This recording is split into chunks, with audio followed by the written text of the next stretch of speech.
Hi guys, welcome back to Blue Moon Rising TV. I'm here to preview Everton against Manchester City in the Premier League and go through everything that Pep has said in his press conference and all the updates, who's available, who isn't. Before we get onto that, I've got a sub-link in the description below for my personal channel, which I've just started.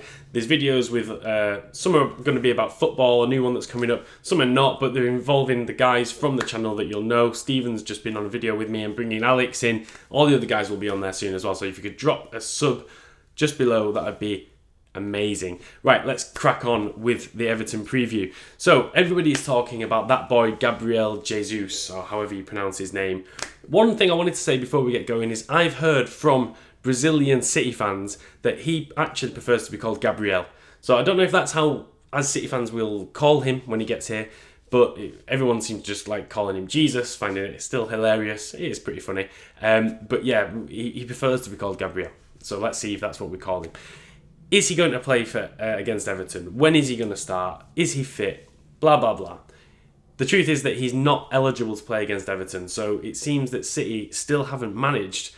Apparently he's not a City player as of yet, which is quite worrying, I guess. But he's in Manchester, he's here, but to all intents and purposes he's a City player, but he hasn't officially been able to sign, by all accounts, on the dotted line. And it appears to be that one of the reasons for that is something to do with Palmeiras or his ex-agent and player rights and all this. And very often when you get players from South America, we've seen it with Tevez when he came to West Ham and then to United and then to City, that there were problems with his ownership, and it seems to always be the case. But he is going to be a City player, but he's not going to play against Everton. Sorry, I know that a lot of you really, really want to see him.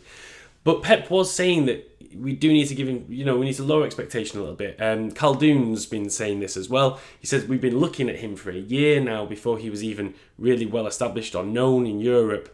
So he's been a long-term target of us. It's not just a flash in the pan. He looks great for this half season, let's sign him. No, he is a long-term target of City, and we all know he's going to be absolutely incredible. What else? John Stones returns to Everton. It's the first time he'll be playing at Goodison Park as a City player. Is there going to be any extra pressure on him? We've talked before about how Raheem Sterling never seems to be able to get that off his back, the whole Liverpool thing with all the booing. It's quite intimidating when we play against Liverpool for him. I think that John Stones will be able to deal with it. I don't think there's going to be much of there's certainly nothing along the lines of Raheem Sterling going back to Liverpool. But I think he'll deal with whatever flack he gets, and he'll be fine. And remember that song that all the Everton fans sang about John Stones? Can't buy me stones. Well, we just did, lads. So sorry about that. How is City doing? We're in a bit of form at the minute, aren't we? In the last 5 Premier League games, we lost one, that game to Liverpool, but the rest were all wins. And then we had that West Ham win, which was so emphatic. Then we really are in some good form, aren't we? And lots of people said, well, West Ham were rubbish. They were rubbish. But I think City, playing like that, we would have beaten any team in the league that day. I honestly think that. You only beat what's in front of you, blah, blah, blah. But I think we would have beaten anyone. We were amazing. And that's our last game, remember? So I think we'll take that into this game against Everton, and we really should be winning.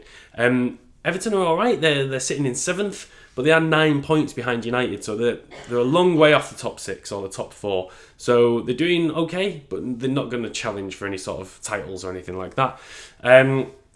I think if we beat them at Everton, then we really are back in business, and we're showing everyone that this league is still in City's capable hands.